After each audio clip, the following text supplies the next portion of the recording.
G Squad. Here we go, man. Tall Guy Car Reviews back with another legendary video, baby.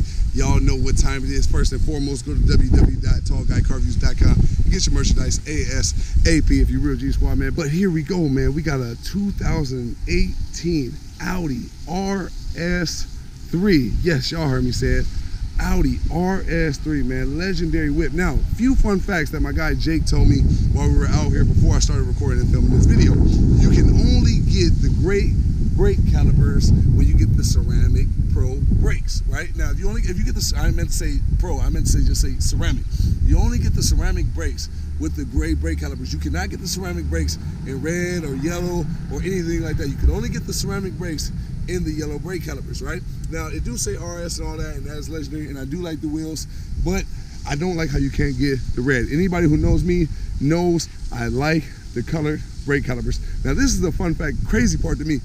Gray brake calipers that says RS right here, then you work your way over to the back, and then you got black brake calipers. I don't get it. I don't know why they did it. Don't ask me. Well, all I know is I'd rather have a black brake caliper than a gray brake caliper, because a gray brake caliper, to a person like me that come from cars that had hoopties my whole life and growing up and all that stuff, you had the regular gray brake caliper, right? So I like to have as much color as I can on my brake calipers when I can. So if I buy a car that costs as much as this car or the other Audi that I did, or my Hellcat or the Trackhawk or the Jeep or anything like that, I want to have a colored brake caliper. Now, this don't have it, but nonetheless, this is a legendary whip. Now, you want to know another fun fact about the RS3? It has the same key fob as the old Volkswagens and stuff like that. Now, if you watched my last audio review of the S5 Sportback joint, I said this in that review because that has a better key fob than this one. Since they haven't totally, this is what I was told now by my guy Jake, since they haven't totally revised the whole body of the RS3, they kept the same key fob, and once they revise the whole body and they do everything and it's a whole totally different transformation, they're gonna give it a whole new key fob. But instead what they did was, it's easier to use a million key fobs that they didn't use for the Volkswagen, then just slap that little RS logo right there on the bottom than it is to make a whole new key fob. And when they can just save that and preserve that for when they make the whole new revised body, because it's gonna make a way more bigger difference and a way bigger bang when it's released and all that. Now, this is crazy too. One thing I know is, like, you know, on most cars, like on your regular Impala, Chevy or Dodge or Ford, anything like that, it has usually a rubber button right here where this is, right? Now, this doesn't have the rubber button, but you would think that they just took it off and there was no need and this car didn't have it, right? No, so they have this little thing right here that lets you know when your car is locked, unlocked, and all that stuff, right? So if I hit this, right, it just locked. So I just thought that was like a little fun thing about this, right? The fact that most pieces would have like a rubber piece, you hit that, and it locks like so, right? And then you want to get in, you just unlock, open the door. Now, we're gonna get to talking about the interior in 1 second, but one thing I want to talk to y'all too, and this was me and my guy Jake was talking about, was the fact that, so the sunroof, ultra legendary. Why is it legendary to me? Because the whole roof comes out the top, like the car that I bought my mom. I bought her dream car, Fiat and all that, and it has a sunroof that pops out the whole sunroof, or it pops out the whole hood of the car. And I really like that because I don't know, it just gives it a different kind of look, and I love it. It just looks like the whole mook is just blown off, right? But this is the thing where I think they kind of messed up at, right? And they kind of killed it, and then it seems like they just said forget it, and they just stopped halfway through. So everybody who doesn't have a sunroof or has a single sunroof, they always want the whole top black. Tell me why, or ask me why, because it looks like a panoramic. So if this whole thing is black, when it's your car just driving by you or it's parked, it looks like you have a panoramic on the top. Definitely when the car is white like this. So since this is started black right here, it goes all the way back, and then it just stops right here. Now, Audi could have just added that little piece black, and it would have made it look like a panoramic.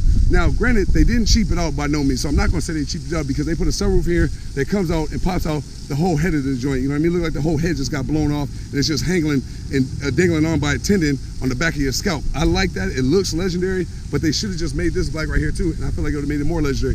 Now, it kind of could be a pro and a con, because since it's white right here, it makes this part right here stand out more, and it really shows you that it's coming off the roof since it's right here. So maybe that's the thought pattern that they were thinking, but nonetheless, I think it's dope. I just wish that they would have made the back of it black as well. But it's a nice car nonetheless, man. So they got the new turn signals and all that, like I showed y'all in the Audi S5 Sportback review. Now, this is the thing. This is what my guy Jake told me that I did not know about the RS3s and all the Audis, right? So it has a valve exhaust system, so it opens and shuts. I knew that already, but I always thought they had this finagle exhaust tips, like right here. So if you look inside the pipe, you see two small pipes on the inside there, and then you see the one big finagle pipe on the outside.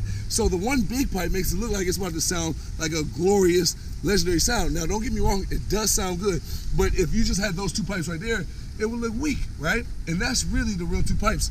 This right here, I don't know if it like makes it sound echo louder or whatever, or if it's for just cosmetic looks, but I like this look, and I just wish that they would have had it all the way in there. But he told me since it's valved like that, that's why they have the 2 pipes on the inside. That's one thing I did not know about the Audis, and when I did the RS7 review, and the A7, and the S7, and all that other stuff, I didn't know that. So I just thought that would be cool to share that with y'all. But like I said, it's the RS3. You have the diffuser right here, down there on the bottom. You have the little, you know, the little fishtail right here in the back. You know, I like that. I like how the blinkers, you know, kind of just go side by side, you know, like the Mustangs do in the Audi. Legendary look. And another fun fact is when the car's unlocked, you can do this and it opens. But now watch this. I'm gonna shut it and I'm gonna lock it. I'm gonna hit this little button right here. Boom, the car's locked. Now watch this. Won't open. Good little touch. I like that. Little quirky little fun fact like Doug would say, right? Now I haven't watched his videos and all that other stuff, but this is what Jake told me. He said he watched this video, and this is what Doug said in his video. And I thought this was actually kind of cool, right? And kind of funny and weird at the same time. So you see this little plastic piece right here, right? Jake told me that overseas they didn't have to put this here because technically the tire is too big and it's poking out or whatever. However they broke down the analytics of it, it's too big pretty much, right? I'm paraphrasing, but this is pretty much what was said. It's too big. So overseas, it's cool, it works like that. But in America, in order to get this car to be like, you know, with the regulations and all that stuff America has, you had to put this little plastic piece right here, I guess, to make up for the wheels poking out the way they do. So I just thought that was a little fun fact that Jake shared with me. I thought it was legendary. But like I said, legendary car. I could keep saying it over and over and over again because it is just that, man. It's the RS3. They just came out with these joints and they hot on the streets right now. Carbon fiber with the blinker incorporated. Let me go ahead and show y'all the inside and get to all that good stuff right now. Now, opening the door to this joint, let's go ahead and hop in and let's talk about the door panel first and foremost. Like I told y'all before, carbon fiber, carbon fiber, carbon fiber makes a big difference, and no cheap car has carbon fiber. So that's why I like carbon fiber whenever I get into a car. It lets you know you're in a whole different tax bracket, and if you come from the mud like me, it feels ultra legendary when you come from that and then you get in the car and it got that. It makes a big difference. You got the Alcantara right here. You got the red stitching with the black leather. You got the Bang & Olufsen sound system with a nice little black trim gloss around it. I like that. Good touch. Got the trunk button, all that good stuff. Now this is the thing I like about this car right here. It has a whole bunch of little red trims. Now this is usually a modification most people do to their cars, but Audi listen to their fans and their consumers who buy their cars and notice what they like and what they don't like. Now the only thing I feel like they really missed on this one is the fact that they didn't make that top of the roof black. But one thing they did do, they made up for it by giving you what you want. The little pieces make a big difference, right? A lot of people gotta understand that. This little red trim right here, it's not a whole bunch of red other than the stitching, you know, the little stitching in the door, the little red right here, the red stitching on the steering wheel, the red right here around the RS, and then in here with the leather. But it makes a huge difference. That's what a lot of people fail to realize. Those little things save you from having to do a whole lot and spend a whole lot of money to get that done. Because I'm doing modifications on my Hellcat and on my Ram Breezy and all the other stuff. And trust me, and my woman's Jeep, I did it on my motorcycle, all that good stuff. So it's a little different once you start doing the mods yourself. You start to understand and know that those little things cost a whole lot of money that you wouldn't necessarily have to spend. So that's why a lot of people like for their cars to already come done exactly how they want it from the dealership, because you can just tie it into your payment and all that, and then you can just have that way forever instead of having to deal with your car, get the payment, and pay more money to get it exactly how you want. So a lot of times, a lot of people like to get it fresh out the box, exactly how they want it, get it and go. Now, this is one thing that is and did bother me about this RS3. Now, when I got in the S5, right, the new 2018 S5, if you haven't watched that video, go watch it right away, man, and don't skip no ads while you watch it. Now, the S5 had remote controls on the side of the seat that made it motorized, so you can scoot it back and scoot it down and all that good stuff. Now, for cars that cost as expensive as these cars cost, and for this one, even though they're more track dedicated and I get all that good stuff, saving weight and all that, I don't care about none of that. So for me, I want the buttons right here, and this don't have the buttons. It has the lumbar stuff, but you have to scoot the seat back like this right here. Okay, so I'm actually wrong. I actually just embarrassed myself. This is to make the car or the seat go down like this, right? And then you want to go like this to make the seat pop up, right? I think that's whack. But let's say you're tall like me, you want that joint all the way down, right? Now I'm assuming this right here is how you scoot it back. Yep, that's how you scoot it back right there. Now for a car that costs as much, give me motorized mechanics. I don't care about track times and all that, but for the people who do, you should be able to have an option to buy it like that or get a motorized seat. Now I don't know if you can do that or not, but I'm just saying it. Now, hopping up in this joint, here goes my headroom. My headroom is way better, astronomically way better in this than it was in the S5 Sportback. I don't know why. It has a sunroof and all, maybe because the sunroof pops out. Who knows? I don't know, but it's still legendary. I didn't open the sunroof for the S5. Maybe it did pop out. I don't know. We should have did it when we did the review, but I forgot. But this one has a lot of headroom, and I like it, man. My leg room is even better. Let me go ahead and show y'all what's happening with the legroom. Look at my legroom. Big difference. Even though S5 fit me perfectly, I'm 6'10", 220 something pounds, I'm all the way kosher. Look at my legroom, big kosher, and it has the flat bottom that I told y'all that I love so much. It has the flat bottom and it has the RS on there, has the Alcantara grips on the side. Y'all wanna know something funny about the Alcantara grips on the side is, before I did YouTube and before I started doing all these car reviews and all that good stuff, man, I never liked the Alcantara side of steering wheels because I always thought about the drawbacks of it. Like, once they get all sweaty and hot, where they cotton ball up like a cheap shirt, you know, and stuff like that. I didn't know if it would do that. But from what I've seen, it ain't never done that from what I've seen. And it ages pretty well. But this is the best thing I like about it since I started doing car reviews, is how it feels in your hands. It's a feeling that I can't necessarily explain. I know a lot of people wear gloves when they go to the track and they don't really apply or whatever. But when you're gripping it with your hands in just everyday life, I don't know what it just feels like money though. You know, it feels way better than it looks, if that makes any sense. This one has the digital display, the red stitching, you know, it has the Alcantara all the way up here by the buttons and all that. And this is a cool thing too, it has the little gloss black trimming around the buttons. Something they didn't necessarily have to do, but it makes a big difference. And it even goes back and transitions to the paddle shifter, where it has like the aluminum with the black on the negative and the positive gear shifting and all that, where you want to go up and down and play with the paddle shifters and all that. I did that in my last video, and maybe I might do it in this one too. But you got the carbon fiber here as well. That's somebody texted me during the review, the most embarrassing thing ever. But you got the diamond tread stitching in the back and all that. I'm gonna give y'all a backseat review, but I gave y'all the headroom and the legroom here. So without further ado, let's just get in the back and show y'all that too. All right, let's go ahead and open the door. Now, like I said in the S5 review, this is one thing I'm not gonna do. I'm 6'10", there's obviously no way I'm fitting right here in this back seat with my seat set back at my setting. But my little guy E, who's 11 years old, he would easily fit back here, no problem. My niece, my nephew, they would fit back here, no problem. Look at the diamond tread stitching even in the back seat, man. Makes a big difference. I love diamond tread stitching in any car. It makes a huge difference. And as you can see, this is a real big piece that I'm just now noticing. The black, I've never seen a seatbelt done like this before. I love it. Absolutely 1,000,000% with the black, with the red outside. Usually I like full bloody red for the seatbelt, but I think this was a good way to be conservative at the same time, a nice loud touch, and that's a good big thing right there, man. But you got the diamond tread, or not diamond tread, but the red stitching, the black leather, the carbon fiber here as well with the Alcantara. But since I can't fit back there, I'm gonna go on the other side and I'm gonna sit on that side over there, more set for a person who's not an abnormally sized human being. I'm an abnormally sized human being. This is more set for an average normal sized human being. So let's go ahead, open the door, and let's go ahead and hop right in. Now this is what I usually do since I'm so tall. I'll put the left foot in first, bring it all the way over here. I just hit my head walking in the door, and boom, there we go. Now I can shut the door, and I usually gotta worry about my knee collapsing right here, so I had to move my knee a little bit right there, I'm not gonna lie to y'all. But I couldn't sit back here for long. The S5 had more room, but I wouldn't say drastically way more room. It's pretty much the same thing. I don't know if this seat set back more than it was in the S5, but I mean, I'm cool enough to sit back here for a good minute. Now this is where it smokes the S5 in a bad way. The headroom. Now, the headroom in the S5 I talked about, like, it's practical, but at the same time, it's not. If you got people tall like me, which I would assume, if you have a friend who's 6'10" and he's sitting in your back seat, I don't know what he did wrong in his life, but you should have done something, champ. Were you 6'10" and not being in the back seat of somebody else's car, man? But I have no headroom. Obviously, you see my neck is real crook and all that good stuff, and the seat isn't even pushed all the way back. My leg room is cool for a good amount of time, but my neck would really start to hurt really quick. My neck would give way sooner than my knees did. Nonetheless, I'm still comfortable back here. I mean, the seat is real comfortable. They were in the S5 as well.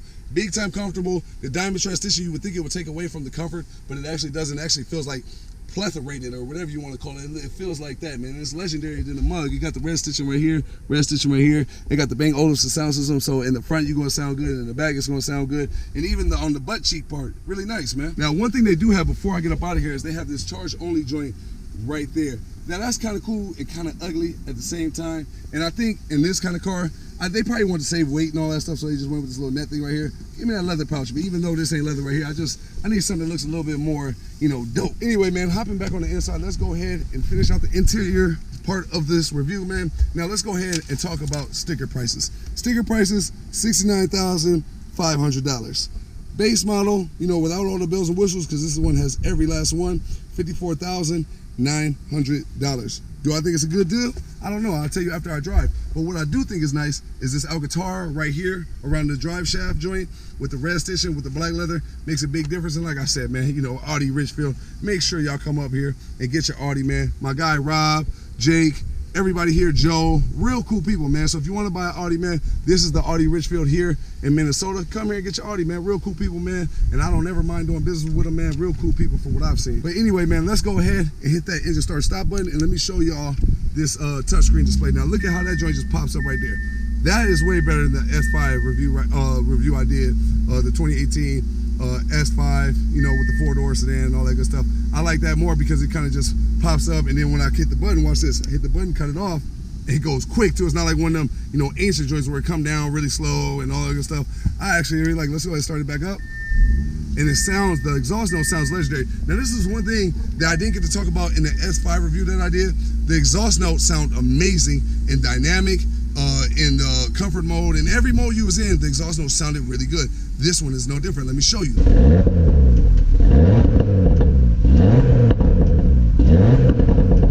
Dynamic mode is obviously the best one. You hear the little crackles and all that good stuff. Makes a way bigger difference. Now this is what I do like. It has a digital display with the power, torque, shows you that the door is open, all that good stuff. And you have this screen right here, which is another digital display. And if you watch my S5 review, you'll know how much I like both of those digital displays. Makes a big difference. Now this is one thing that this car doesn't have that the S5 did have. And obviously because it's probably for going around the track and all that stuff, saving weight, you know, all that good stuff. Because the people who like this cars is like the GTI people, the RS3 people, and it's like a real niche market, and a lot of people really support and rock with these cars. And for the people that do, they go to the track, they do that kind of stuff from my understanding, in my opinion. But this one does not have the heads-up display that the S5 have. That to me, I wouldn't say it's a deal breaker, but kind of sort of, man, because I really like the heads-up display. That's a big thing for me. Nonetheless, one thing this one does have too is the Alcantara right here on the side. Makes a big difference. Most people got to put all the cheap stuff down here. They put the Alcantara here with the red stitching, which makes a big difference. And they put it on this side as well. And then you got the glove box right here, you know, big fine materials and all that. You got the CD thing right there, you know, the SD cards, Sims, and all that, man. So all this stuff is really small things, but makes a big difference. Like that seatbelt is probably my favorite thing, I mean, on the interior, other than these diamond tread stitching and the diamond tread stitching, I'm sorry, pardon me.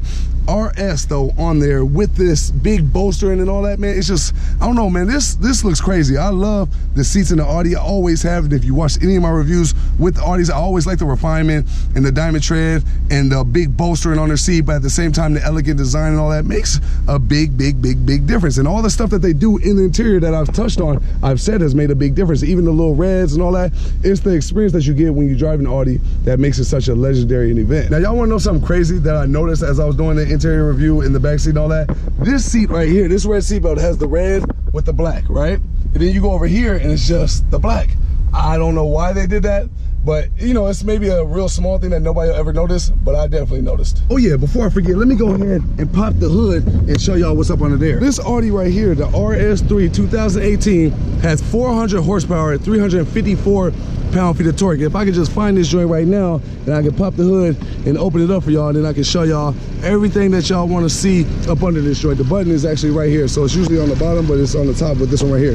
But there y'all go, man, the RS3 with the carbon fiber and all this good stuff. Now this one has just a single turbocharger. I thought that was kind of funny that the S5, or I'm sorry, S5 had the 2 turbochargers, and then this one just has the single.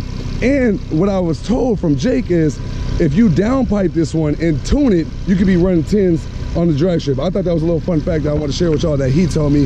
So there y'all go, man. Gotta go like boom. Now I'm 6'10", look how easy I just hopped up in here. So understand, even though it's a small car, it's a relatively speaking big car, if that makes any sense. But let's go ahead and put this joint in drive. Now this is the thing, I'm gonna put in regular drive first. Let me buckle up first, what am I doing? But I'm gonna put in regular drive first, we're gonna take off. It has like, I don't know if this Audi has the little thing where you stop and then the car cuts off, and then like, I just don't like that. So whenever I get in one of these Audis, I always cut that off. I know it's for like gas consumption and all that stuff, but I just don't like it, man. But we're in regular drive mode. Actually, no, we're not, we're in dynamic, but it sounds ultra legendary, don't it? Let's go ahead and roll up the windows, shut the sunroof, because I don't want to mess up none of the audio quality, and I'm gonna put it in regular drive, however you do that right here. Okay, boom, regular drive, auto mode. Now we're going. Now this is the thing that's dope about this, about Audis, right? When you want it to be really quiet, it's ultra quiet. But for a person like me, I always like loud and obnoxious. You know what I mean? Maybe chalk it up to me liking muscle cars and all that stuff. But to be really honest, I love all cars. But I think every car has their strengths and every car has their weaknesses, right? No car is perfect. I don't care if you look at the most Pagani's, Lambos, Bugattis, all the other stuff, right? And like I said, I'm in regular drive mode. But this is the thing. Every car has the thing that they're best at, and the other cars have the thing that they're the worst at, right? Nobody wants to be the worst at nothing, but every car is the worst at something, right? I'm not gonna say what the Audis is the worst at, but what I will say is one of the top ones at is the fact that you can go really fast and make little to no noise, right? Other than going to like a Tesla or something like that. But at the same time, the little to no noise that it does make, it's a legendary sound. So they made it quiet, but yet aggressive and dope. Like to master that is that's a good skill to have. You know what I mean? Like, I don't know how they did it, but it's quiet and yet it still sounds legendary at the same time. And this is coming from a person who has a Hellcat that's ultra dummy loud and obnoxious to a lot of people, but I actually love the dummy loud sound. And this one is quiet, and I usually don't like quiet cars. Like, I don't like how Tesla goes really fast, but it makes no noise at all. But this one has succeeded at being very quiet, but loud at the same time and sound really good. I don't know how they did it, but they did it. Now, my first driving impressions of driving this Audi is the fact that it's smooth, like every other Audi. It can go really fast, and it could be a sleeper to a lot of people who don't know about Audis. If you've never driven an Audi, for the first time I ever drove an Audi, I didn't think it was gonna be as fast as it actually was. Now, everybody know Audi is fast, obviously, right? It's that kind of brand, but it's different. Like, I don't know how to explain it, but it's fast in a very surprising, shocking way, even if you knew it was already fast before. You understand what I'm saying? It kind of just throws you off a little bit because you're like, whoa. Like, the crazy part is, like, it might be like once you put the gas to the floor, it goes instantaneous, right? Even though they may be turbocharged, supercharged, whatever, it'll go when you want it to go. But then it's crazy how once you get up to like a really fast speed, it's just like it's like a time warp, you know? And I usually say that about my Hellcat, but with the Hellcat, it's like a loud experience, and the environment of it lets you know it's preparing you to do exactly what you're about to do, go really fast in a straight line. But the Audi, it can go fast in a straight line, it can go around corners, excuse me, it's really good at pretty much everything. But the thing is though, it's once it gets up to them higher speeds and you put your foot down to the gas, how aerodynamic it actually feels. Like, you know, aerodynamics is something that people say when they're doing a review, and it's like, yeah, it makes the wind go over the car really fast and all that. But in this car, when I drive it, I actually feel like I can feel the aerodynamics because it's literally chopping through the air so crazy fast, and it's so smooth. It's like kind of like no resistance at all. Legendary, man. You want to know what else I really like about Audi? I like how Audi is like, it's not too expensive and it's not too cheap. So no matter what level of trim you get with an Audi, it has to be respected. That's anything with the foreign brands, right? The foreign brands, the cheapest one still costs a lot of money. Sometimes, in some cases, the most base model foreign whip costs as much as the top of the Mook muscle car or American whip. Ain't that crazy how it works? So no matter what, you have to respect any person that got any trim with the foreign joints, and even with the American joints, because no matter what, you got to be saturated up to get all these kind of different cars that I'm talking about in reviewing in everyday life. You know what I mean? For the ones that the people really, really want. But anyway, man, I'm gonna put this joint in dynamic mode. I'm gonna do a little RPM things because I know y'all like to see that. So what I'm gonna do is I'm gonna put it in the dynamics right now, and then we're gonna get right to it. I'm gonna get on the highway, get on it a little bit, and show y'all exactly what this thing working with. Now we get on the highway. Let's put down the 1 and let's give it a move. Whoa, no, this joint, yeah, and I ain't redlining or nothing like that. Like I said, I'm just going calm, and you can feel this joint is nuts. Now, I'm not gonna lie, I like that feeling way better than I did with the S6. No question about it. Obviously, a S and a RS, there's no comparison, but come on, man, look here, watch it. Look, watch it, I'm gonna drop it down again. Come on, man, this joint is instant, man. Now I'm gonna put that joint back in auto, because y'all know I don't like to rock with the paddle shifters like that, and I'm gonna finish out the video like this. Now, I'm gonna keep it G for the G Squad. Y'all know And if you watch all my videos, you know I'm not a paddle shifter type of dude. I'm a one hand on the steering wheel, cruising and going fast like this kind of dude. That's kind of my thing right at the bottom of the steering wheel. And I like just chilling and driving like this. It's just my thing. No knocks to the people like to do the two hands on the steering wheel, paddle shifters at all times. Just not my thing. So I did want to touch on that for y'all, for the people who is on that type of time. But now we back on my type of time, my comfortable type of time. Now, I'm not gonna lie to y'all, man. I love this car. Would I say it's worth $69,500? Absolutely. Yes, I would. You know, to me, that's just my opinion though. Just like the F5 sports sedan joint, the hatchback, was my opinion too. I think it was worth that money as well. I think for what you're spending in that money and in that tax bracket, and for the people who buy those certain niche kind of cars like the RS3, if you're going around track, you know, like the GTIs, you know, all those kind of cars that this car competes with, even though they all pretty much the same thing, I think it's worth it. In that field of what it does and what is the purpose of that car, I think it's worth it. You know, just like a straight line car like a Hellcat, $70,000, I think it's worth it for people who are going to a drag strip or would like to go fast from light to light in a straight line. I think it's worth it for that price. Some people agree, some people disagree, but I don't care. This is my opinion, this is my video, so this is what I'm telling y'all. I think it's worth it, and I think if you're 6'10" and a big person like me, you like to go around track and you like these kind of cars, I say buy it. If this is your dream car or anything you want to do, you want to go around track, you want to have fun with it and have a blast, the exhaust note sounds crazy, it's fun to drive. Obviously, as you can see, I'm driving, it goes around corners really good, it goes fast in a straight line really good. Man, altogether, it's just a legendary car, man. Y'all know how I get on. And if I like something, I'm gonna say I like it. If I don't, I'm gonna say I don't. You know, I'm not gonna lie to y'all. I'm gonna keep it G for the G squad at all times. The backup camera is really crisp and everything. Like, I just, all around, for what you're getting for this car, I feel like it's a good deal, man. But like I said, man, y'all gonna have your own opinions, man. They're like buttholes. Everybody got one, man. But this is my opinion and this is my video, and that's what I gave y'all, man. But without further ado, man, this video is over. It's done. Nothing really else to talk about, man. Slim, Tall Guy Carvers, man. I'll see you on the next video, baby. I'm out of here.